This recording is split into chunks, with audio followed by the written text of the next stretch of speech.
வணக்கம், வாழ்க வளமுடன். இன்னைக்கு எதை பற்றி பேச போகிறோம்னா முருகரை பற்றி தாங்க. காத்திருப்பான் கந்தவேலன்.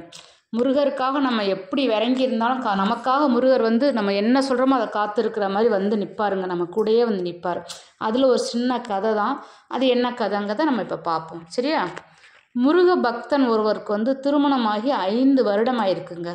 அப்போ அந்த 5 வருடமாக அவருக்கு குழந்தையே இல்லாமல் இருந்துச்சு.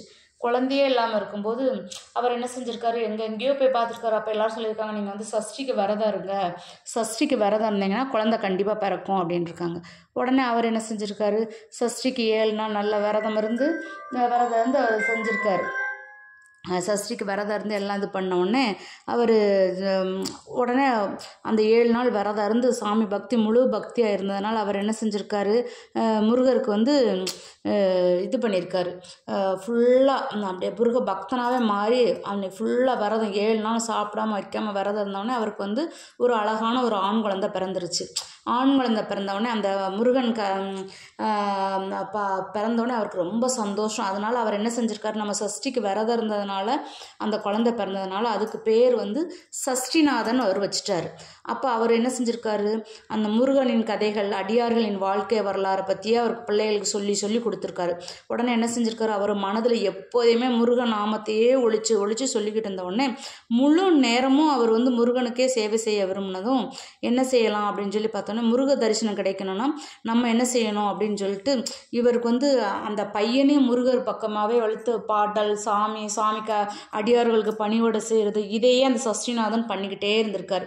அப்படி பண்ணிக்கிட்டே இருக்கும்போது என்ன செஞ்சுருக்காரு, நம்ம முருகரை நம்ம எப்படியாவது கண் திறந்து அவரை பார்க்கணும், நம்ம எனக்கு அவர் முருகர் கண்ணுக்கு தெரியணும் அப்படின்னு சொல்லி அவரும் பல பாட்டு படிக்க அது பக்க இது படிக்க என்னென்னவோ பக்தியில் மூழ்கி இருந்திருக்காரு. ஆனாலும் அவர் கண்ணுக்கு முருகர் தெரியலை.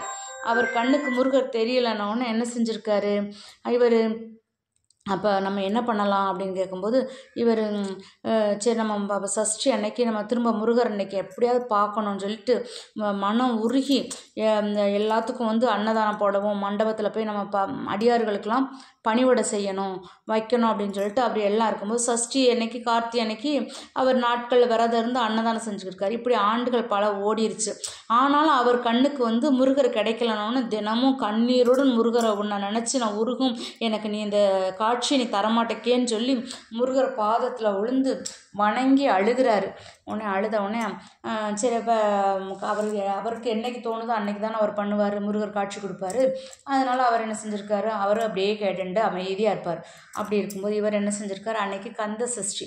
உடனே கந்த சஷ்டி இருந்தவுடனே அன்னதான மண்டபத்தில் பக்தர்கள் எல்லாரும் சாப்பிடுவதற்கு எல்லாரும் அமர்ந்திருந்தாங்க. அப்படி அமர்ந்திருக்கும்போது இந்த சஷ்டிநாதனுக்கு ஒரு அற்புத காட்சி கிடச்சிருக்கு. அற்புத காட்சி கிடைச்சது என்னன்னா, அந்த சஷ்டிநாதனின் முன்னாடி 6 முகம் 12 கைகளுடன் நேரில் வந்தார். நேரில் காட்சி கொடுத்தது மாதிரி அந்த முருகன் அவர்கிட்ட நின்றுருக்காரு. அதே சமயத்தில் மண்டபத்தில் பக்தர்கள் எல்லாரும் என்ன செஞ்சுருக்காங்க, சாப்பாடு போடுற ஆரவாரம் அவர் காதில் விழுந்துக்கிட்டே இருக்கு. உடனே சஷ்டிநாதன் என்ன செஞ்சுருக்காரு, படபடப்புடன், முருகா எத்தனையோ காலம் கழிச்சு எனக்கு நீ காட்சி கொடுத்துள்ளாய், ஆனால் பக்தர்கள் எல்லாரும் எனக்காக அங்கே காத்துக்கிட்டு இருக்காங்க, அதனால் நான் இங்கே இருப்பது முறையல்ல, உணவு பரிமாறிட்டு நான் வருகிறேன்னு சொல்லிட்டு ஓடிட்டார். உடனே அப்போ பேச்சுக்காக வருகிறேன்னு என்னை சொல்லாமல் தவிர 1000 பேருக்கு பரிமாறுவது சும்மாவா? அவர் என்ன செஞ்சுருக்காரு, 1000 பேருக்கும் பரிமாறிட்டு 4 மணி நேரம் கழித்து கடந்திருக்காரு. 4 மணி நேரம் கழிச்சு எல்லா வேலைகளையும் முடிச்சுட்டு அவர் வந்திருக்கார். முடிஞ்சு திரும்ப வந்த பின்ன சன்னதிக்கு விரைந்து வந்தார். மனதில் ஒரு சந்தேகம் அவருக்கு வந்துருச்சு, அப்பா நம்ம முருகர் இருக்காரோ இல்லையோன்னு சொல்லி தேடி அந்த முருகனை அலட்சியப்படுத்திட்டோமே நம்ம அப்படின்னு சொல்லி அவர் கவலைப்பட்டுக்கிட்டே யோசிச்சுக்கிட்டே வந்திருக்கார். அங்கே என்ன ஆச்சரியம்னா, அதே இடத்துல அந்த முருகர் காத்து நிற்கிறார் அவருக்காக, சஷ்டிநாதனுக்காக. உடனே அவர் தாமதிச்சிருக்கு, மன்னிச்சுக்கோங்க முருகா, என்னை வருந்தாத, நான் சஷ்டிநாதா, எனக்கு செய்யும் பூஜையை விட அடியாருக்கு உணவிடும் பணி முக்கியம் தானே, அதனால தான் நான் அங்கே போயிட்டேன், என்னை மன்னிச்சிரு முருகா அப்படின்னு. உடனே முருகர் சொல்லியிருக்காரு, கடமையை செய்வதே என்னை வணங்குவதற்கு சமம் என்றார்.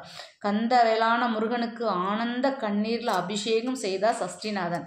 அதனால்தான் காத்திருப்பார் கந்தவேலன் சொல்லுவாங்கங்க. மீண்டும் ஒரு நல்ல பதிவுடன் உங்களை சந்திக்கிறேன். நன்றி. வாழ்க வளமுடன்.